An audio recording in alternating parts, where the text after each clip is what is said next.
You're listening to This Week in Cardiology from theheart.org, Medscape Cardiology. This podcast is intended for healthcare professionals only. Any views expressed are the presenter's own and do not necessarily reflect the views of WebMD or Medscape. You can now access the latest in medical news on your Amazon Alexa-enabled device. Join me, Perry Wilson, every weekday morning for Medscape Medical Minute, where I highlight the top medical stories of the day.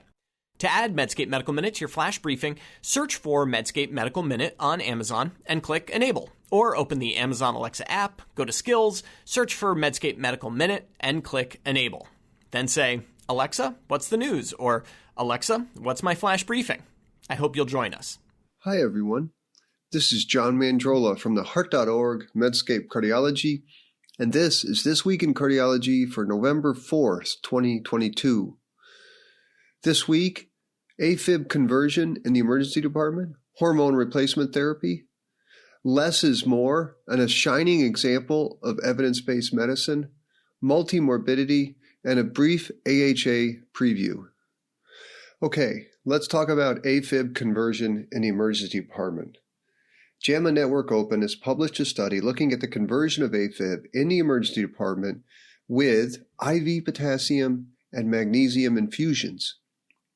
Now, the study has received some attention, which isn't surprising because A, AFib is common, B, everyone loves when AFib converts, and C, potassium and magnesium are easily available and commonly used. Now, if it were true that something so simple could convert AFib, well, that would be something. And regular listeners of the TWIC podcast are now waiting for me to tell you about how the authors randomized one group to placebo and the others to IV potassium and magnesium. And that way we would know that all, both known and unknown, confounding factors were balanced.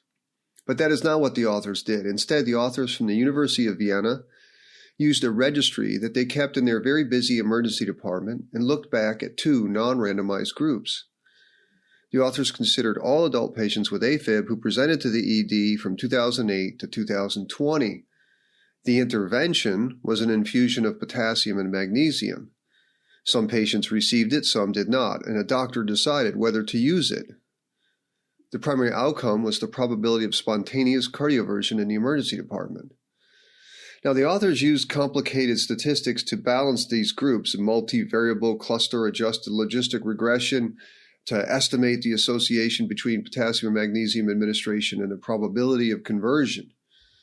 And over the time span, they had about 2,500 instances of AFib and 570 episodes of flutter, so a lot of cases. And patients who received potassium and magnesium had a higher odds of conversion. The conversion odds ratio was 2x greater in the potassium-magnesium group. Now, the same relationship did not hold for atrial flutter. Here, there were no differences in spontaneous conversion rates with or without the IV supplements. And baseline potassium and magnesium levels didn't seem to influence the probability of conversion, though there did seem to be an effect of time. Potassium and magnesium were only associated with cardioversion in short-duration AFib. The authors concluded that the higher conversion rate with potassium and magnesium infusion might suggest an increased probability of spontaneous conversion with these agents. Now, my comments. This was the third most shared cardiology article on the heart.org Medscape Cardiology this week, and it is plausible that the infusions might have conversion-like effects, especially magnesium. But I hope all of you recognize the problem, which the authors nicely laid out in the limitation sections, and that is this was a non-randomized comparison. And despite the authors' valiant efforts to balance confounders, they can only balance those confounders that are on spreadsheets. But clinicians seeing the patient had to decide whether or not to give the infusions, and we use more than data to make these decisions. I suspect if this was repeated with randomization, it's highly likely to be null. I say that because there's so much AFib out there, and I think we would have noticed the relationship already. So no, please don't start giving willy-nilly potassium and magnesium infusions. Yes, you may see spontaneous conversion afterwards, but also know that my number one treatment for acute AFib is to distract everyone, doctors, nurses, and patients, so that time can convert the AFib. If given enough time, short-duration AFib often converts on its own. Hashtag give peace a chance. Okay, next topic, hormone replacement therapy. The story of hormone replacement therapy for postmenopausal women comes up often in my lectures on medical evidence. This week, the USPSTF, United States Preventative Services Task Force, again issued an update on menopausal hormonal therapy with the use of estrogen with or without progesterone for the prevention of chronic conditions such as CAD. Now, before I tell you about the USPSTF statement, which is largely unchanged from its previous documents, I want to say why HRT is so useful in lectures on evidence-based medicine. In the early 1990s, when I began, it was typical to give postmenopausal women hormone replacement therapy to reduce heart disease. Well, why? Because it made sense, and because oodles of observational studies had found an association, emphasis on association with hormone replacement therapy and lower rates of cardiovascular events. I have a slide of a huge meta-analysis of observational studies in the Annals of Internal Medicine in which the authors use causal language urging doctors to prescribe hormone replacement therapy, and I'll link to it. Then, boom, 10 years later in JAMA, the Women's Health Initiative, RCT found that HRT, hormone replacement therapy, not only did not prevent CAD, it worsened it. There were more MIs, PEs, strokes, and breast cancer in the hormone replacement therapy arm than in the placebo arm. My friends, a therapeutic fashion, hormone replacement therapy, wrongly established, led the medical profession to harm millions of women over years. The Women's Health Initiative may be as important a trial as the CAS trial in the history of modern medicine. Every learner should read these trials and read about these trials. I have an entire lecture based on these sorts of stories. What's more, Women's Health Initiative has held up over time. Long-term follow-up, subgroup analysis, and other small trials have all found the same harm signal. Okay, now in 2022, the USPSTF has again reiterated its guidelines to not use menopausal hormone therapy for disease prevention such as heart disease, cancer, and osteoporosis. Doctors Allison Huang and Deborah Grady have an excellent editorial in JAMA in which they explore some of the controversies and misunderstandings surrounding hormone replacement therapy. And first is something called the timing hypothesis. That is, one of the criticisms of Women's Health Initiative was that it enrolled older women who were largely very far past menopause. And if you look at HRT in younger women, very early in the menopausal change, there may be a heterogeneous treatment effect wherein the use of HRT in early menopause may offer some benefit. And the USPSTF addresses this possibility and it finds little evidence for benefit. For instance, women in the WHI trials who were aged 50 to 59 did not have a statistically significant increased risk of coronary events or stroke, but the number of these events in this subgroup of younger women were small and no statistically significant differences in event rates by age were detected. For instance, the p-value for interaction was not significant. My friend and virtual mentor of sort, Andrew Foy, has done meta-regression work in this space. He's from Penn State University, and he agrees. And he said to me that there may be an interaction, but if it exists, it is small and not clinically relevant. Now, the USPSTF and the editorialists strongly urge clinicians not to use HRT early, then try to stop it before harm kicks in. In other words, don't try to thread the needle with this timing hypothesis. Now, I don't discuss this topic only because we are interested in meta-regression questions on this podcast. I address this topic because it has direct bearing on treating women with symptoms related to menopause. The problem with these recommendations is that they have spilled over into the treatment of people in whom HRT could relieve symptoms. And the editorialists write that too many clinicians conflate the two indications, that is, HRT for long-term prevention of disease, which is not indicated, and HRT for the temporary relief of menopausal symptoms. The USPSTF urges clinicians to be wise about the two different indications. For younger, severely symptomatic menopausal patients, a short course of HRT with plans to wean off at some point would be far better than unproven non-hormonal meds such as SSRIs or gabapentin and clonidine, which have no proven benefit but certain harms. The editorials also note that new drugs for menopausal symptoms are under review by FDA and will be likely marketed to women concerned with risks related to hormone replacement therapy. But these new drugs will have nowhere near the heft of the safety studies of HRT. So the summary of this situation once again comes down to skillful doctoring. When a young, highly symptomatic woman seeks relief of menopausal symptoms, a course of HRT is a reasonable choice. Yes, it has been shown that long-term use for disease prevention increases the risk of adverse effects. But come on, medicine is replete with therapies that can vanquish symptoms while conferring some risk of long-term use.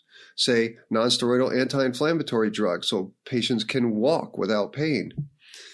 Now, individuals, along with informed clinicians, ought to be able to make well-aligned decisions that have a high values-choice concordance. All right, next topic. Less is more in EBM and post-thrombectomy blood pressure targets. Regular listeners of the TWIC podcast know that I love less is more. Well, The Lancet has published a super important trial comparing intensive versus normal control of blood pressure after stroke interventions. Now, before I say anything about the Enchanted-2 MT trial, I want to warn you that the specifics here aren't as important as the general concept. Endovascular therapy of stroke is new and pretty amazing. Much like the opening of an occluded coronary artery to stop MI, stroke interventionalists can, with a combination of devices, reperfuse the brain and improve outcomes, of course, in selected patients. The optimal blood pressure after brain intervention is a matter of debate. There has been expert opinion, for example, eminence.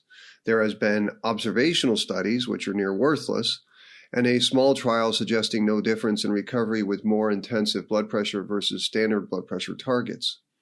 The way to settle such a conundrum is, say it with me, randomization. And this is what the authors of the Enchanted-2 MT trial did. At 44 referral hospitals in China, 821 patients after stroke intervention were randomized to a systolic blood pressure target of less than 120 versus less intensive blood pressure of 140 to 180. The primary outcome was functional recovery assessed by the modified ranking scale, and the trial was stopped early because of harm in the intensive blood pressure target arm. The likelihood of poor functional outcomes was greater in the more intensive group than the less intensive systolic blood pressure group. The odds ratio was 1.37 or 37% higher. Now, compared with the less intensive treatment group, the more intensive group had a 53% higher odds of more early neurologic deterioration and a 2x odds of major disability at 90 days. Oh, my comments here. I don't treat post-stroke intervention patients, and you probably don't either. But this is a shining example of how evidence-based practice should work. It's beautiful, really. I mean, medicine overflows with questions like this. The way forward is not more expert opinion and confounded observational, non-randomized comparisons or industry-sponsored biased trials. It is randomization. These authors randomized 400 patients in each arm. And boom, now there is an answer for the hundreds of thousands, maybe millions of patients who will get this therapy going forward. Imagine if we randomized this many patients in an appendage closure arm versus no treatment arm, or another pragmatic mitral clipping trial and secondary MR, or rivaroxaban versus apixaban trial. Now here's another nice feature of their study. Quote, individual de-identified participant data used in these analyses will be shared on request from any qualified investigator. That's beautiful. The authors tell us there are other ongoing trials in this space. I say good. It will further define the best blood pressure target. Next topic, multimorbidity. In the past, I've been critical of professional societies, but this week I laud the ACC for releasing an expert consensus document on treating and managing patients with heart disease who have chronic conditions. In my practice, that's like 90% of them. Now, on Twitter, in journals, at meetings, doctors are bombarded with messages about getting with the guidelines. Get your patients on GDMT, all of them, and on max doses, and right quick. And I agree with them. If the patient is like those in the clinical trials, or if regular practicing doctors had the support the clinical trials offer, like research nurses who coordinate everything, it's great. I recently saw a youngish man with heart failure with reduced ejection fraction. He's still riding his bike. He's wealthy. He's got good insurance. Well, we throw the kitchen sink at him. He's on max doses of every heart failure medicine. He's able to come in for follow-up. He's got no other conditions to take medicines for. But then there's the other 90% of patients I see who have tons of other conditions, take other medicines. They don't have the best in health insurance, and they have spotty transportation to clinic. Treating this patient with increasing doses and numbers of tablets makes me think about Icarus. You feel like one more medicine is enough to cause a trip to the emergency department for hyperkalemia or hypertension or something else. So you do your best. You play doctor. I say good on the ACC for even mentioning multimorbidity. To the authors, Dr. Kim Bircher and Larry Allen as chairs, I say thank you. A couple highlights of this document. The authors underscore the notion that a patient with heart disease might fall under multiple guidelines. A 75-year-old patient who has coronary disease may also have diabetes with its guidelines, hypertension with its guidelines, heart failure with reduced ejection fraction, more guidelines, AFib, more guidelines, CKD, even more guidelines. Pretty soon, a typical patient we see is facing a stack of guidelines, all recommending numerous medicines. Get this, sit down for this. The writing committee recommends considering the whole patient, not just cardiovascular conditions. My friends, we should put that on t-shirts. The advocates of considering the whole patient should have a booth in the expo right next to the one with the Xarelto stock car. All right, another highlight of the document. Priority should be given to treatments that address multiple conditions at once. This is exactly what regular doctors do every day. We know that older patients with comorbid conditions or limited insurance can't take everything that the quality police would have us give. So, after we learn about the patient's situation, we get them on the best regimen they can tolerate or afford or take safely. And on paper, these regimens might look inadequate, but in many cases, it is brilliant doctoring. The authors also note that de-prescribing might be the best option in some patients. This too should have t-shirts and booths in the expo. Regarding de-prescribing, as I've said many times, the purpose of preventive medicines is to get to be 88 or 90 years old. At that age, preventive medicines often cause more harm than good. No matter what the guidelines say, if your 88-year-old 50-kilo patient is barely mobile, prescribe food, not pills. Another focus from the authors, optimal care should reflect patients' goals and priorities and preferences. Now, this is another source of tension between the get-with-it guideline proponents and doctors seeing regular patients. I dare you to discuss the results of the ARNI and SGLT2 inhibitor drugs in heart failure with preserved ejection fraction. Show patients the data showing that these drugs reduce heart failure hospitalizations, only a fraction of total hospitalizations, and then ask them if they want to spend hundreds per month on these drugs. Many patients don't want to take 15 tablets per day and visit a clinic every other week. Some patients look, for instance, at the stroke reduction and major bleeding increase with oral anticoagulants and say, no thanks. That's their priority. But it clashes with guidelines. That's why I don't like the boxes of algorithmic recommendations in guidelines. I say that we are advisors to patients. We advocate for the best health. But that might mean not using the best life-prolonging therapy that we like because some patients value quality and freedom from being a patient as a goal. Anyways, I've rambled on enough. Read and save the document. It's one of the year's best from the ACC. Okay, finally, briefly, an AHA preview. Today, I fly to Chicago for the AHA, which starts tomorrow. We're going to have trials. Torsemide versus furosemide. Can't wait for that one. Chlorthalidone versus HCTZ. CRISPR for ATTR cardiomyopathy. Pemafibrate, a new novel triglyceride-lowering agent, gets a test in a true cardiovascular outcomes trial. We're going to hear about non-pharmacologic interventions for heart failure. A small interfering RNA medicine to reduce, wait for it, lipoprotein little a, And a big one that I'm waiting for, surgery or endovascular therapy for severe PAD. I'm going to be there in Chicago. Please say hello. And of course, follow our team at theheart.org Medscape Cardiology for great news and features coverage.